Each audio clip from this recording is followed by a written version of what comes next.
E depois disso, Jesus andava pela Galileia e já não queria andar pela Judéia, pois os judeus procuravam matá-lo.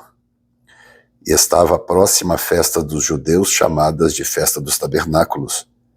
Disseram-lhe, pois, seus irmãos: sai daqui e vai para a Judéia, para que também os teus discípulos vejam as obras que fazes. Porque não há ninguém que procure ser conhecido que faça coisa alguma em oculto. Se fazes estas coisas, manifesta-te ao mundo, porque nem mesmo seus irmãos criam nele. Disse-lhes, pois, Jesus: ainda não é chegado o meu tempo, mas o vosso tempo sempre está pronto. O mundo não vos pode odiar, mas ele me odeia a mim, porquanto dele testifico que as suas obras são más. Subi vós a esta festa. Eu não subo ainda a esta festa, porque ainda o meu tempo não está cumprido. E havendo-lhes dito isto, ficou na Galileia. João capítulo 7, do versículo 1 ao versículo 9.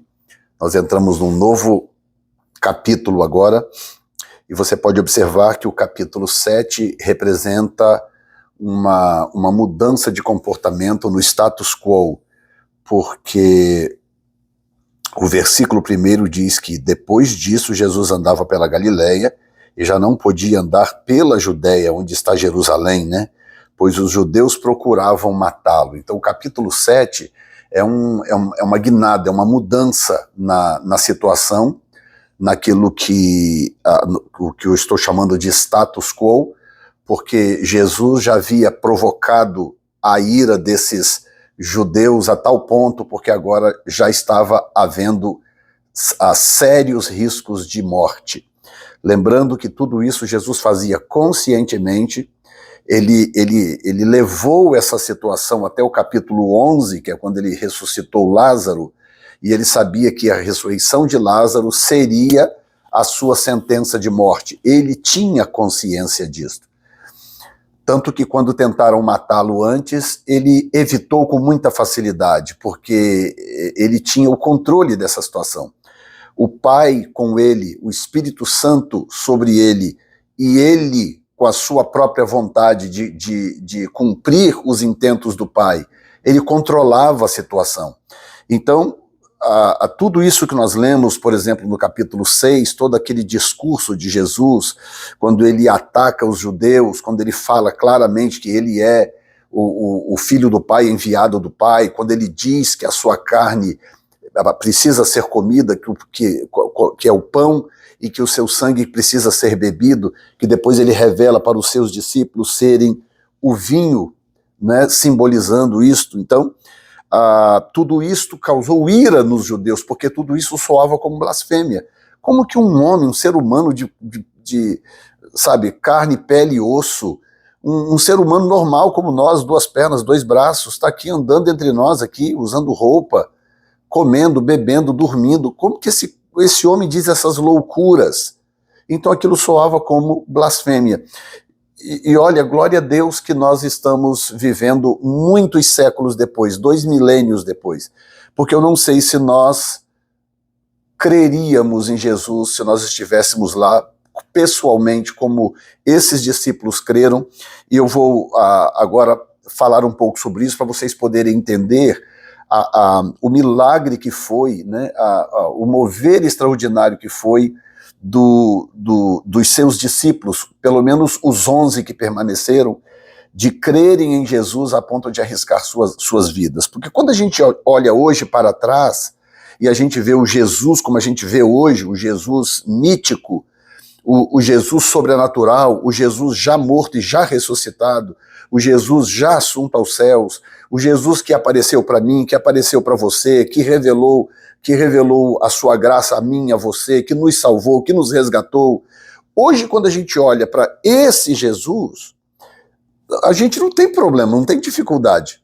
Você prega Jesus para as pessoas, elas podem até não querer aceitá-lo por razões diversas, porque estão apegadas ao pecado, ou seja lá por quê, mas dificilmente você vai encontrar alguém que diga, não, eu não creio em Jesus, Jesus é isso, é aquilo, Jesus é assim, assado. Não, Jesus hoje é até um nome bem pacífico. Quando eu digo pacífico, não é que todo mundo gosta ou todo mundo aceita. É que ou você ama Jesus ou você odeia Jesus, mas não porque você não creia que ele seja Jesus, ou porque ou não creia que ele seja o Filho de Deus. Pelo contrário, é exatamente por resistir a este princípio e esta verdade, porque Jesus representa confronto com o mundo. Jesus não representa pacificação do mundo. Ele falou para os seus discípulos, não pensem que eu vim trazer paz ao mundo, eu vim trazer espada. Porque quando ele vem, sendo ele homem, sendo uma pessoa aparentemente comum e normal, ele representava um tipo de santidade que era inalcançável pelos outros. Ele representava um tipo de autoridade que não era comum aos rabinos, aos escribas, fariseus, saduceus e etc. Ele representava uma revelação bíblica, textual do Velho Testamento, que não era comum aos letrados da sua época. Ele era diferente de tudo e ele condenava o pecado. E nele não se achava pecado, ninguém poderia acusá-lo de pecado algum. Ele chegou a ponto de dizer, aí está o príncipe deste mundo e ele não tem nada em mim. Quer dizer, Satanás não conseguiu colocar um dedo em Jesus sequer, porque não houve brecha alguma, ele viveu uma vida integralmente perfeita. Mas, voltando um pouco antes, a primeira coisa que eu quero destacar é isso, é que o capítulo 7 é uma mudança de status. Daqui para frente ele está correndo risco de vida e tudo pode acontecer. Segundo lugar, é o verso 2, quando diz que essas coisas aconteceram por ocasião da festa dos tabernáculos, porque a festa dos tabernáculos representa a habitação de Deus com o homem. Né? O povo de Israel habitou com o Senhor no deserto em tendas, e por causa disso a festa foi estabelecida. Então, quando eu monto uma tenda, quando eles montavam na época uma tenda, e até hoje Israel faz isso, né? Claro que mudou um pouquinho, porque a modernidade dificulta certas coisas. Tem gente, por exemplo, que monta uma tendazinha na varanda, monta do lado de fora, monta na sala da casa. Em Israel, eles fazem de tudo para manter viva a tradição. Mas naquela época era muito mais simples, era só chegar do lado de fora, montar uma tendinha e pronto, tá feito. Hoje em dia não é assim. Às vezes o lado de fora é uma rua, às vezes o lado de fora é uma calçada. Então, hoje em dia é diferente, mas o princípio continua o mesmo. Então representa a habitação de Deus com o homem, ou as duas coisas, a habitação do homem com Deus e a habitação de Deus com o homem. Então, por exemplo, a encarnação de Jesus é tabernáculos. Inclusive, tem os que defendem a ideia de que Jesus nasceu na festa de tabernáculos, numa festa de tabernáculos.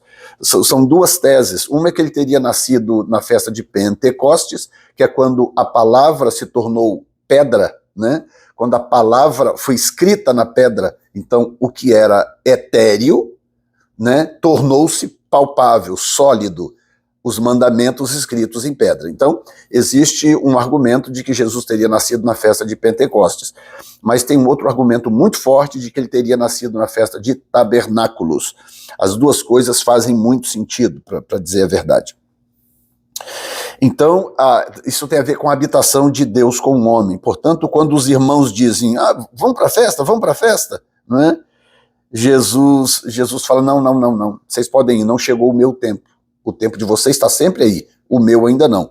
O interessante é que o que acontece aqui é a mesma coisa que acontece na transformação da água em vinho. Quando Maria vem e fala, filho, olha, está assim assado, você pode fazer alguma coisa? Jesus fala, mulher, o que é que eu tenho contigo? Ainda não é chegada a minha hora. Aí passam, 10 minutos, 15 minutos, Jesus vai lá e faz o milagre. A mesma coisa está acontecendo aqui. Jesus vira para os irmãos e ele diz assim, olha, ainda não é chegado o meu tempo, verso 6, mas o vosso tempo sempre está pronto. Então, essas duas experiências que eu acabei de contar, a água em vinho e o que está acontecendo aqui, mostra a sensibilidade do tempo para Deus. Porque logo depois, Jesus vai à festa.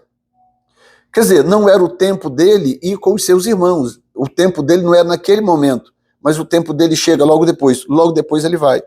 Né?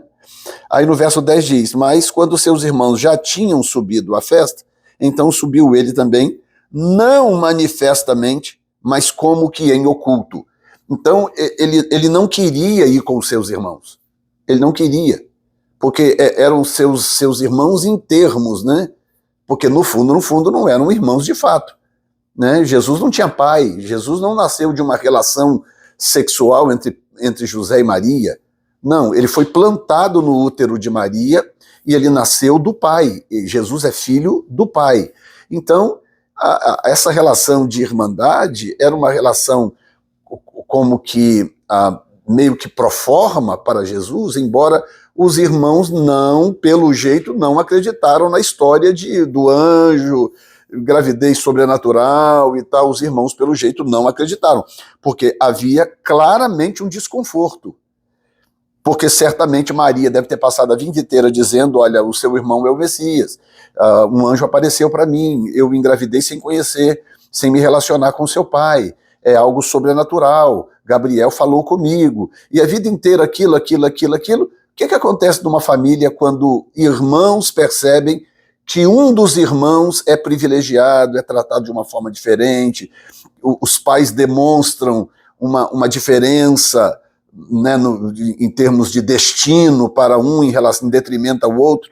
Ora, por mais sensível, por mais jeitosa que a Maria tenha sido, por mais jeitoso que José tenha sido, não tem jeito, rolou um ciúme, rolou um desconforto, e isso está delineado claramente aqui. Agora, como era difícil crer em Jesus, diante de tudo que eu te falei? Muito difícil.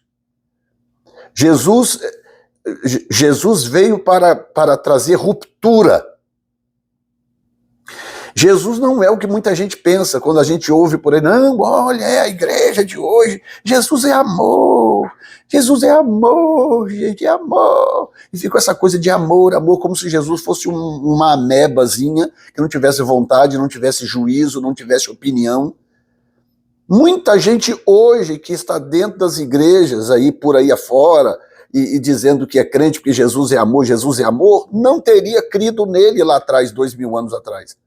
Porque não daria conta de conviver com ele. As coisas que ele dizia eram muito agudas. Ele não tinha compromisso com o pecado de ninguém, com a falta de compromisso de ninguém, tanto que no capítulo anterior, nós falamos no vídeo passado, Jesus virou para os seus discípulos, que estavam ali meio balançados, porque os judeus estavam se mandando por causa do discurso. Aí Jesus vira e fala assim, vocês não querem ir também? Podem ir também, vão vocês também. Vocês não querem ir também? Vão. O que Jesus está dizendo? Jesus está dizendo, eu não preciso de nenhum de vocês. Com vocês ou sem vocês, eu continuo sendo quem eu sou. Eu não vou mudar porque vocês estão com medinho, porque vocês estão assustados, porque isso e aquilo, porque os judeus estão ameaçando me matar ou coisa assim. Não, eu sei quem eu sou e eu não tenho crise de identidade. Então olha que coisa tremenda, como que Jesus começou o ministério mesmo tendo reprovação dentro da sua própria casa. Não de Maria, certamente não de José. Ao que tudo indica, quando Jesus começou o ministério, José já tinha morrido. Mas os seus irmãos, claramente o verso 5 diz, porque nem mesmo seus irmãos criam nele. Que coisa linda. Aí Jesus no verso 6, portanto agora em terceiro lugar, no verso 6, Jesus fala sobre essa questão do tempo, dizendo, não, meu tempo não chegou ainda. Então, e ele diz, para vocês, o tempo é tempo, a qualquer momento é tempo. Né? Por que ele diz isso? Porque ele sabe da nossa dificuldade de discernir o tempo. E o discernimento do tempo ele tem que ser tão preciso quanto um reloginho suíço. Porque no dia da multiplicação do vinho, ele falou assim, mulher, o meu tempo não é chegado. Aí 15 minutos depois, estou falando 15 em termos, só para te dar uma noção, né? 10, 15 minutos depois, ele vai lá e multiplica o vinho. Então, por diferença de 10 minutos ou de 15 minutos, o tempo dele ainda não havia chegado. Aqui a mesma coisa, com diferença aqui, quem sabe de 1, 2 horas, o tempo dele não havia chegado. Ele fala, não chegou meu tempo ainda, vão vocês. Sei lá, 1 hora depois, 2 horas depois, ele sai caladinho e vai para a festa. Porque Jesus não mente, Jesus não pode mentir, e Jesus não está inventando uma história aqui só para sair de uma saia justa. Não, o que ele está falando é realmente verdade. Então, ele sobe sozinho. Agora, quando chega no versículo 7, ele diz uma coisa interessante. O mundo não vos pode odiar, mas ele odeia a mim, porquanto Dele testifico que as suas obras são más. Então, veja bem, eu vou terminar com isso para não ficar muito longo esse vídeo. O que acontece? A igreja de hoje é uma igreja curiosa, né? Estava ouvindo há poucos dias atrás um desabafo de uma serva de Deus, eu não vou nem citar o nome dela aqui, uma cantora que é serva de Deus e que tem passado aí por alguns confrontos, algumas dificuldades aí envolvendo outros pastores, e ela falando sobre isso, né? O que a igreja tem se tornado em alguns lugares, mas é a maioria. Quando eu digo maioria das que crescem. Deixa eu colocar de uma outra forma para não ficar mal entendido. A maioria das igrejas grandes que crescem muito, elas estão contaminadas com algo, que é um conceito, a coaching de um evangelho letárgico, de um evangelho água com açúcar. Aquele evangelho que, não, você é maravilhoso, você é incrível, você é a obra-prima de Deus, você não sei o que lá, você não fique triste, não fique depressivo, porque para Deus você é um campeão, para Deus você é isso, para Deus você é aquilo. Ou seja, um evangelho Nutella, um evangelho de pãozinho com manteiga, um evangelho salobro, né? Sem sabor de fato. Um evangelho sem vida, sem impacto, um evangelho que não gera mais transformação em ninguém. Aí a gente assusta do porquê que a igreja tem essa cara anêmica em alguns lugares. Por que as pessoas não aguentam nem sequer uma mensagem contundente, uma chamada ao arrependimento? Dependendo do lugar ou da igreja, quanto mais sério você prega, não é ser abrutalhado, não é ser agressivo, ficar batendo nas pessoas à toa. Eu digo pregar a palavra com seriedade. A tendência de que a sua igreja vai crescer pouco ou não vai crescer nada é muito grande. Pelo menos por um tempo. Porque chega um momento que o próprio Deus dá o crescimento. Mas pelo menos por um tempo você tem que aceitar pagar um preço de pastorear pouca gente. E esse pouca gente é variável de acordo com o lugar, de acordo com o país, de acordo com, enfim, uma série de fatores.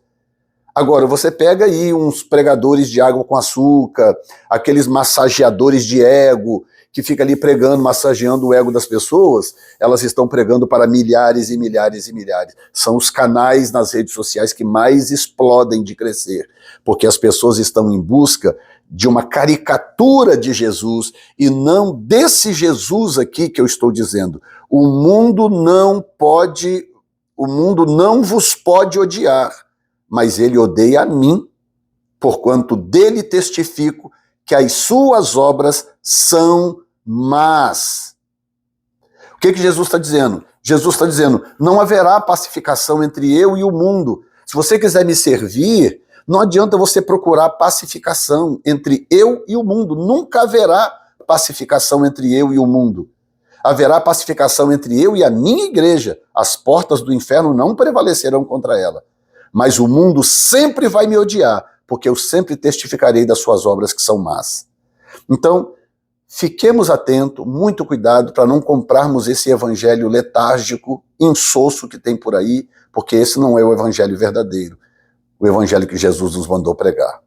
Que ele nos ajude a nos manter firmes na fé para a glória do seu santo nome. Não se esqueça de se inscrever, se inscreva. E outra coisa, se torne membro do canal. Como membro do canal, você tem acesso a muita coisa boa. Muita coisa boa. Aulas de seminário, vídeos do Projeto Obadias e uma série de outras coisas que estão em andamento. E além de ter acesso a essas coisas, você me ajuda a continuar fazendo o que eu estou fazendo, esta obra missionária que o Senhor colocou no meu coração para abençoar todos vocês. Deus abençoe vocês. Até o próximo vídeo, em nome de Jesus.